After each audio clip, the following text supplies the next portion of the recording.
सभी भक्तों को मेरा जय श्री कृष्ण। आज हम सुनने जा रहे हैं एक ऐसे भक्त की परम पवित्र कथा जिन्होंने बार बार भगवान को पृथ्वी पर आने के लिए विवश कर दिया था। उनका नाम था नरसिंह मेहता। जहां भक्ति और ज्ञान की अमृत वर्षा होती है। Knowledge rain. नरसिंह मेहता जी की सुंदर कथा में हम लोग प्रवेश करते हैं। गुजरात के जूनागढ़ में श्री नरसिंह मेहता जी का जन्म हुआ। आपकी माता जी का नाम था लक्ष्मी गौरी और आपके पूज्य पिताजी का नाम था कृष्ण दामोदर दास। आप नागर वंशीय ब्राह्मण थे। ब्राह्मण कुल में आपका जन्म हुआ था। आपका मूल नाम नरसिंह था, लेकिन आपकी जो दादी थी जय कुंवरी, वह आपको प्रेम से नरसिंह नरसिंह बोलती थी, इसलिए उनका नरसिंह नाम ही प्रसिद्ध हो गया। तो नरसिंह मेहता जी का जब जन्म हुआ तो यह गूंगे भी थे और बहरे भी थे। यह सुन भी नहीं पाते थे और बोल भी नहीं पाते थे, जिसकी वजह से इनकी दादी बड़ी चिंता में रहती थी कि भाई यह बालक गूंगा भी है, बहरा भी है, बोल भी नहीं पाता, सुन भी नहीं पाता, कैसे इसका निर्वहन होगा।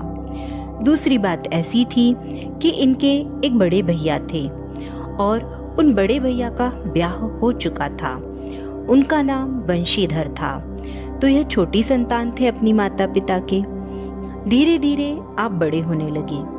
दादी इनको बहुत हृदय से लगा के रखती थी और दादी रोज आती थी देख करके इतने प्यारे नरसिंह मेहता, लेकिन बोल नहीं सकते। धीरे धीरे नरसिंह मेहता जब बड़े हुए, 5 वर्ष की अवस्था हुई, तो माता पिता दोनों एक साथ चले गए। दोनों की एक साथ मृत्यु हो गई। अब घर में कौन रह गए? बड़े भैया, भाभी और दादी, बस ये 3 लोग और नरसिंह मेहता। अब स्थिति ऐसी हो गई कि माता पिता के जाने के बाद दादी तो बूढ़ी थी, अब घर में राज चलता था भाभी माँ का, और वो इनको बिल्कुल भी पसंद नहीं करती थी। इसे कहते हैं खिलौना होना, ठाकुर जी का खिलौना। ठाकुर जी कई बार ऐसा करते हैं कि आपकी परीक्षा की स्थिति इतनी ज्यादा बढ़ा देते हैं।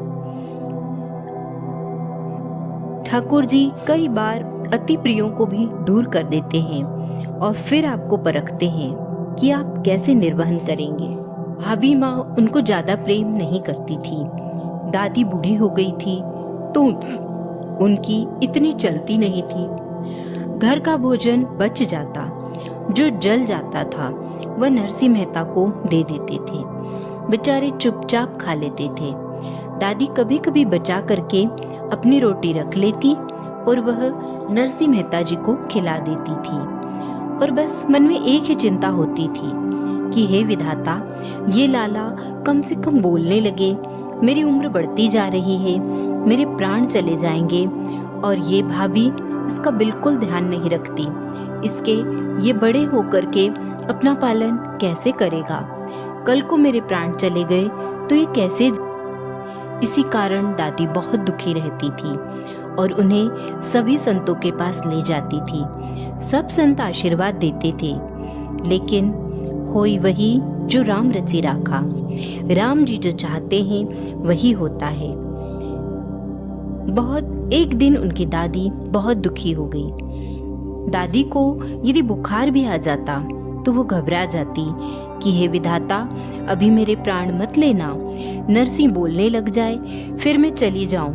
भले ही यह कैसे जिएगा मेरे बिना, मेरे छोटे से नरसिंह मेहता जो इतने सुंदर हैं। ऐसे सुंदर उनके कपोल हैं। ठाकुर जी जैसे ही होते हैं ठाकुर जी के भक्त, जैसे ठाकुर जी सुंदर होते हैं ऐसे ही उनके भक्त भी सुंदर होते हैं।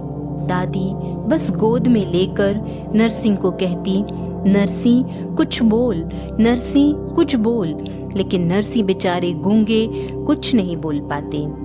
एक दिन माताजी ले गई और शंकर जी के ऊपर जल चढ़ा के शंकर भगवान के परिक्रमा देने लगी। हे विधाता, कृपा करो, मेरे प्राण चले जाएंगे, इस बालक को बोलना सिखा दो। कैसे भी बस बोलने लगी। परिक्रमा करते करते उस दिन पता नहीं कैसे एक चमत्कार हुआ।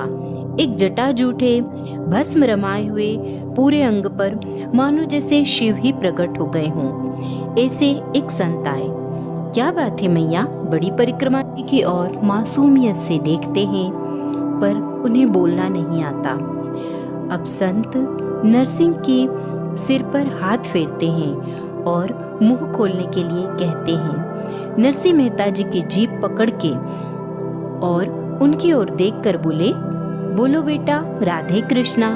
और जैसे ही जीभ छोड़ी, नरसिंह मेहता जी के नेत्रों से आंसू आने लगे और थोड़ी ही देर में स्वर प्रकट हुआ। 5 वर्ष के नरसिंह के मुख से पहला शब्द निकला, राधे कृष्ण, राधे कृष्ण। और तेज बोलो, राधे कृष्ण। और तेज बोलो, राधे कृष्ण।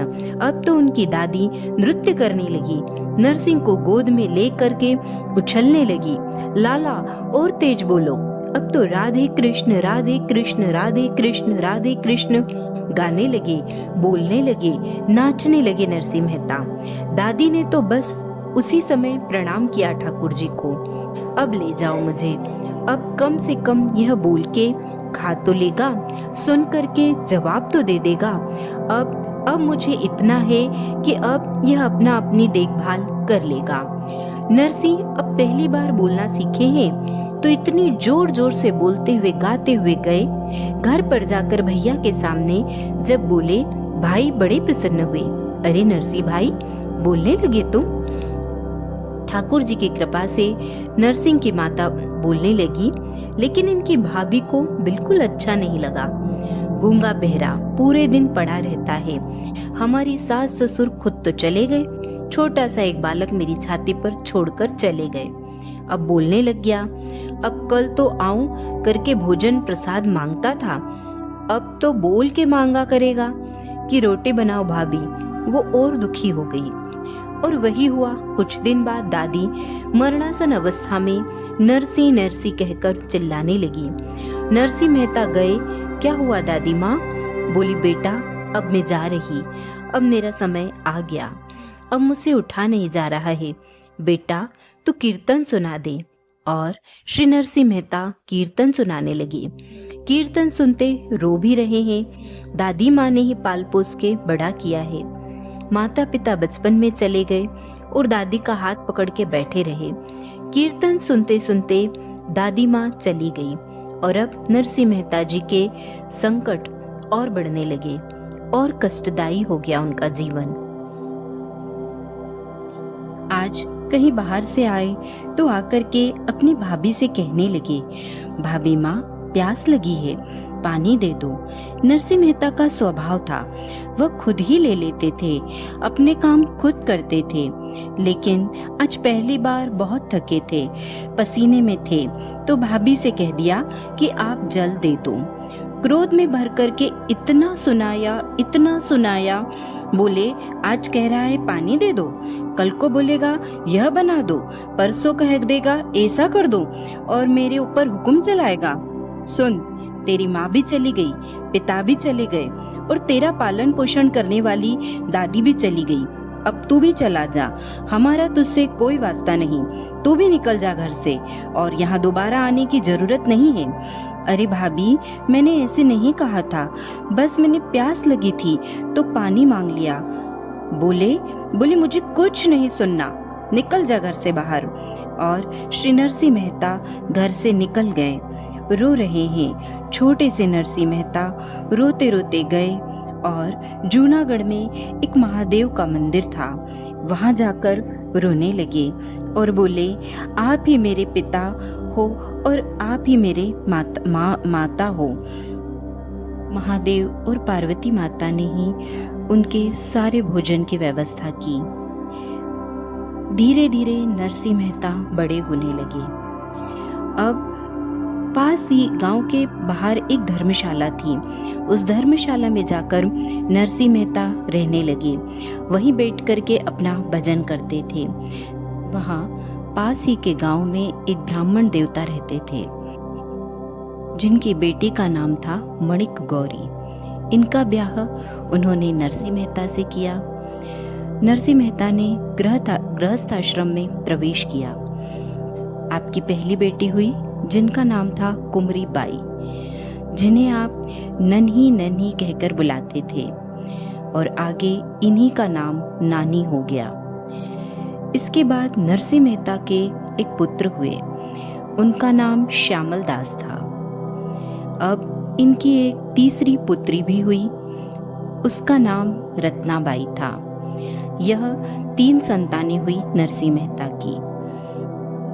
पत्नी, तीनों बच्चे और नरसिंह मेहता धर्मशाला में रहते और ठाकुर जी का भजन और सेवा किया करते थे। कोई भी भूखा आए तो जो भी होता उसे खिलाते और खुद ठाकुर जी का प्रसाद पाते थे। इनके साथ बाद में 16 सूरदास भी आ गए, वो भी इन्हीं के साथ रहने लगे। ठाकुर जी की कृपा से नरसिंह मेहता का एक अच्छा बड़ा मकान बन चुका था। समय बीतता गया, धर्मशाला में रहकर भी नरसिंह मेहता जी का परिवार भक्ति और संतोष से जीवन बिताता रहा। लेकिन जल्द ही उनके जीवन में एक ऐसी परीक्षा आने वाली थी जिसने पूरे नगर को चकित कर दिया। जब आया उनके पिताजी के श्राद्ध का समय, तब निर्धन नरसिंह मेहता के सामने खड़ी हो गई सबसे बड़ी चिंता। आखिर कैसे होगा श्राद्ध और कैसे स्वयं श्री कृष्ण ने अपने भक्त की लाज रखी। यह अद्भुत कथा सुनिए अगले भाग में।